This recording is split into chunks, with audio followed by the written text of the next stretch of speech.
ಇವಾಗ ಎಷ್ಟು ಚೆನ್ನಾಗಿ ಡಾನ್ಸ್ ಮಾಡಿದ್ರು ಎಂಟ್ರಿನಲ್ಲೇ ಅಲ್ವಾ? ಹೌದು. ಸೂಪರ್ ಆಗಿ ಡೈಲಾಗ್ ಹೇಳ್ತಾರೆ ಈಗ. ಅದು ಪೀಸರ್ ಡೈಲಾಗ್ ಅಂತ ಹೇಳ್ತಿದ್ರು ನನಗೆ. ಹೌದಾ? ಹೌದು. ಅಲ್ಲ, ಡೈಲಾಗ್ ಹೇಳ್ಬೇಕಾ ಬೇಡ್ವಾ? ಹೇಳ್ಬೇಕು. ಎಷ್ಟು ಸೊಗಸಾಗಿ ಕನ್ನಡವನ್ನ ಇಲ್ಲಿ ಬಂದು ಕಲ್ತ್ಕೊಂಡು ಈಗ ನಮ್ಮ ಕನ್ನಡತಿ ಆಗ್ಬಿಟ್ಟಿದ್ದಾರೆ. ನಮ್ಮ ಹೆಮ್ಮೆಯ ಕನ್ನಡತಿ. ಜೋರಾದ ಚಪ್ಪಾಳೆ ಬರ್ಲಿ. ಥ್ಯಾಂಕ್ ಯು, ಧನ್ಯವಾದ. Thank you. ಯಾವ ಡೈಲಾಗ್ ಹೇಳಿ? ನಿಮ್ ಫೇವ್ರೆಟ್ ಡೈಲಾಗ್ ಯಾವುದು? ಹೌದಾ? ಅದು ಒಂಥರ ಹೆಂಗ್ ಗೊತ್ತಾ ಮ್ಯಾಮ್, ನೀವ್ ಮಾತಾಡ್ತಾ ಇದ್ರೇನೆ ಚಂದ ಕೇಳಿಸ್ಕೊಳಕ್ಕೆ. ಇನ್ ಯಾವ ಡೈಲಾಗ್ ಆದ್ರೆ ಏನ್ ಮ್ಯಾಮ್ ಹೇಳಿ? ಯಾವ್ದು? Here we go. ಪ್ರೀತಿ ಪ್ರೇಮ ಎಲ್ಲ ಪುಸ್ತಕ ಬದನೆಗಳಿಂದ ಪ್ರೂವ್ ಆಗೋಯ್ತು.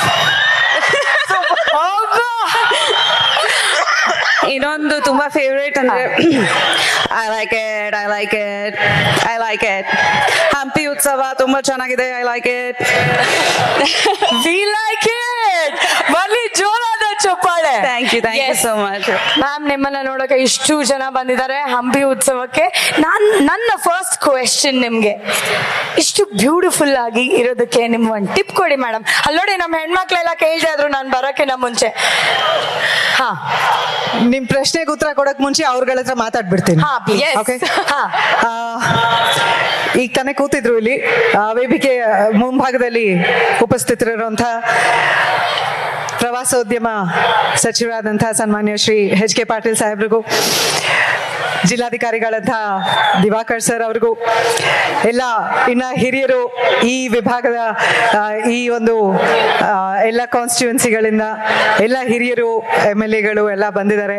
ಎಲ್ಲರಿಗೂ, ಹಾಗೆ ಇಲ್ಲಿ ನೆರೆದಿರುವಂತಹ ನನ್ನ ಎಲ್ಲ ಕನ್ನಡ ಕಲಾಭಿಮಾನಿಗಳಿಗೂ ನಿಮ್ಮ ಅನುಪ್ರಭಾಕರ್ ಮುಖರ್ಜಿ ಮಾಡುವ ನಮಸ್ಕಾರಗಳು. ಹೇಗಿದ್ದೀರಾ ಎಲ್ರು? ಉತ್ಸವ ಅದ್ಭುತವಾಗಿ ನಡೀತಾ ಇದೆ. ಎಲ್ಲರೂ ಬಹಳ ಸಂತೋಷದಲ್ಲಿದ್ದೀರಾ ಅಂತ ಅನ್ಕೊಂಡಿದ್ದೀನಿ ನಾನು. ಎಲ್ಲ ಅದ್ಭುತವಾದ ಕಾರ್ಯಕ್ರಮಗಳು.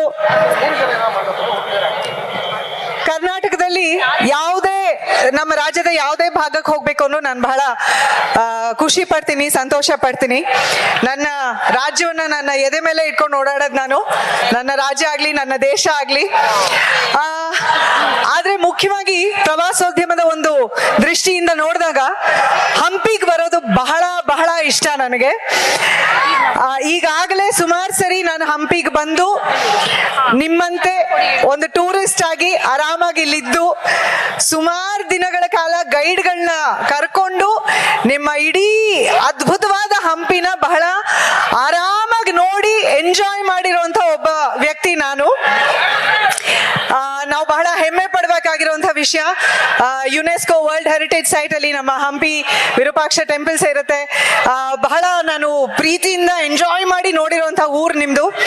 ಕಳೆದ ಬಾರಿ ನಾನು ಹಂಪಿಗೆ ಬಂದಿದ್ದು 2020ರಲ್ಲಿ.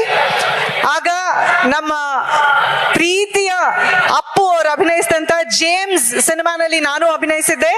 ಆ ಸಿನಿಮಾದ ಚಿತ್ರೀಕರಣಕ್ಕೋಸ್ಕರ ನಾವು ಹಂಪಿಗೆ ಬಂದಿದ್ವಿ. ತುಂಬಾ ದಿನ ಹೊಸಪೇಟೆನಲ್ಲಿದ್ವಿ. ನನ್ನ ಹೃದಯಕ್ಕೆ ಬಹಳ ಹತ್ತಿರವಾದಂತಹ ನೆನಪುಗಳು ಅವು, ಅಪ್ಪು ಅವ್ರ ಜೊತೆ ಇಲ್ಲಿ ಕಳೆದಂತಹ ಕ್ಷಣಗಳು.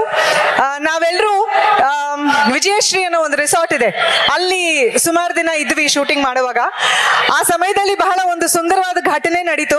ಅದೇನು ಅಂತಂದ್ರೆ, ಆ ರಿಸಾರ್ಟ್ ನಲ್ಲಿ ಇದ್ದಂತ ಗೆಸ್ಟ್ ಗಳಿಗೆ ಒಂದು ಗಿಡ ನೆಡೆಸೋ ಒಂದು ಅಭ್ಯಾಸ ಇಟ್ಕೊಂಡಿದ್ದಾರೆ. ಸೊ ಅಲ್ಲಿ ಅಪ್ಪು ಅವರು ಒಂದು ಗಿಡ ನೆಟ್ರು. ಇವತ್ತಿಗೂ ಆ ಗಿಡ ಇದೆ. ಇವತ್ತು ಸಂಜೆ ನಾನು ಹೋಗಿ ಆ ಗಿಡ ನೋಡ್ಕೊಂಡು ಬಂದೆ.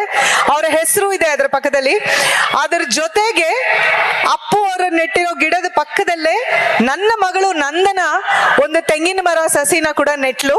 ಅದು ಕೂಡ ಇವತ್ತು ನನ್ನ ಮಗಳು ಅದು ನೆಟ್ಟಿದಾಗ ಅವಳಿಗೆ 2 ವರ್ಷ. ಇವಾಗ ನನ್ನ ಮಗಳಿಗೆ 6.5 ವರ್ಷ ವಯಸ್ಸು.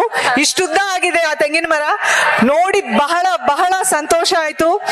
ಅಪ್ಪು ಅವರ ಹೆಸರು ಅಲ್ಲೇ ಇದೆ, ಅದನ್ನು ಮುಟ್ಟಿ ನನ್ನ ಮಗಳ ಹೆಸರು ಮುಟ್ಟಿ ಅದನ್ನ ನೋಡ್ಕೊಂಡು ಇವತ್ತು ನಾನು ಬಂದೆ.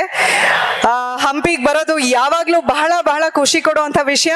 ಮುಖ್ಯವಾಗಿ ಕನ್ನಡ ಅಭಿಮಾನ ಉತ್ಸವ ಎಲ್ಲಿ ಹೆಚ್ಚಾಗಿರುತ್ತೆ ಅಲ್ಲಿ ಕಲಾವಿದರು ನಾವು ಹೋಗೋಕೆ ಇಷ್ಟಪಟ್ಟೆ ಪಡ್ತೀವಿ. ಯಾಕಂದ್ರೆ ನಮಗ್ ಬಹಳ ಮುಖ್ಯ ಅಂದ್ರೆ ನಿಮ್ಮ ಚಪ್ಪಾಳೆ, ನಿಮ್ಮ ಶಿಲ್ಲೆ, ಅದಕ್ಕೋಸ್ಕರನೇ ನಾವು ಬದುಕೋದು. ಆ ನಿಮ್ಮ ಪ್ರೀತಿ ಅಭಿಮಾನ ಸದಾ ಕಲಾವಿದರಾಗಿ ನಮ್ಮ ಮೇಲಿರ್ಲಿ ಅಂತ ನಾನು ಕೇಳ್ಕೊತೀನಿ. ಹಾಗೆ